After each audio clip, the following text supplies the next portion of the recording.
Infinity look like a lick and I'm jerking and jiving, I'm hitting them tricks. Stop on the blocks and I flex with the kids. Hop in the car on the quest of the kids. I'm really excited to talk about the next person we have on the No More Sleep preseason watch list. And what makes me so excited about this individual is that when you look on paper, it doesn't look like there's any clear path to him ever starting. However, we focus mostly on Dynasty fantasy football leagues who have the keeper setting. Therefore, this person is definitely relevant as someone you might want to stash. But there are some things you need to look for in the preseason first. The person we're talking about is Justice Hill. If you ever watch Justice Hill play, he's exciting to watch. And everything about him, all the mechanics, there's so many green flags pointing to him essentially potentially being one of the best running backs in the NFL in coming years. Justice Hill, he finished his career with 3 years essentially, 3,500 yards. He averaged 5.6 yards per carry, and he scored 30 touchdowns. So the production is there, which you want to see from a rookie. Secondly, we know he can catch because in his sophomore year, he peaked and he had 31 receptions. He could have had more than that, but the offense that he was running was part of the reason why he didn't get to that. He runs a 4.4 and a 40, and it shows on tape. He has breakaway speed. He's considered one of the most elusive running backs coming into the NFL. His burst is very apparent. Now, the other thing I like about him is that he has ups. This guy could jump. He's one of those, shorter guys who could probably dunk. He can get up, and he's not afraid to do so with contested catches as a running back. He's very difficult to tackle because it's almost impossible to find him as a defensive person trying to tackle him. You can't find him because of his change of pace. He can change the direction very quickly. He's very flexible and fluid, so it's almost impossible to tackle him. And then my favorite thing about him is the yards after catch.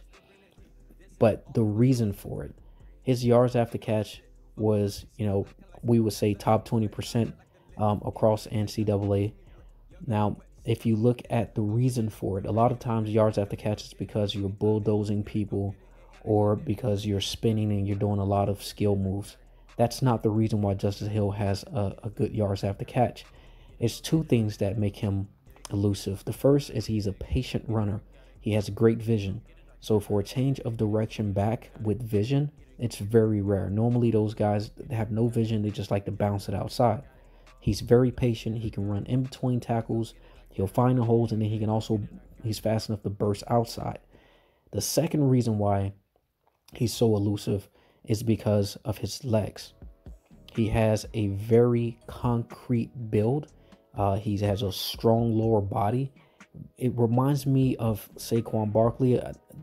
Don't hear me say that this is the next Saquon Barkley, but what I'm saying is that his body mechanics and the way he runs, the reason why he's difficult to tackle is because his legs are like planted into the ground with every step, similar to Barkley. So despite what the depth chart says, Justice Hill at some point between now and the offseason will be right behind Mark Ingram. I won't even be surprised if they end up, making Mark Ingram have the similar role that he had in New Orleans, where he's essentially sharing snap counts with Justice Hill. Keep an eye on Justice Hill. If you have the room to stash him, go ahead and stash him now. If you don't, pay attention to the preseason, and what you want to look for are two things. Number one, you want to see where they line him up.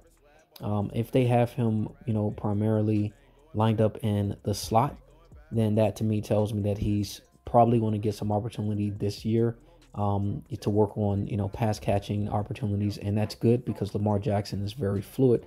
And he always rolls outside the pocket, so he needs someone to dump the ball to. So that's a good sign for being productive this year. Second thing you want to look for is, will the Ravens use a fullback? Because Justice Hill is not your strongest blocker. So if he's in a lineup, you want to see him in a lineup with another individual that will take on the blocking opportunities. You do need to block for Lamar Jackson since he's going to throw the ball more. But let's see if the Ravens line up with the fullback. And then that's it. If you can see those things consistently when Justice Hill is in a lineup, okay? When he's in the lineup, do you see the fullback? When he's in the lineup, is he lining up as a slot receiver? Then I think it's worth drafting him. Don't expect him to win your league this year, but again, we're focused on Dynasty, so next year this is the person you want to pay attention to. Get it, I got it. Get it, go, get it, I got it. Get it, go, get it, I got it.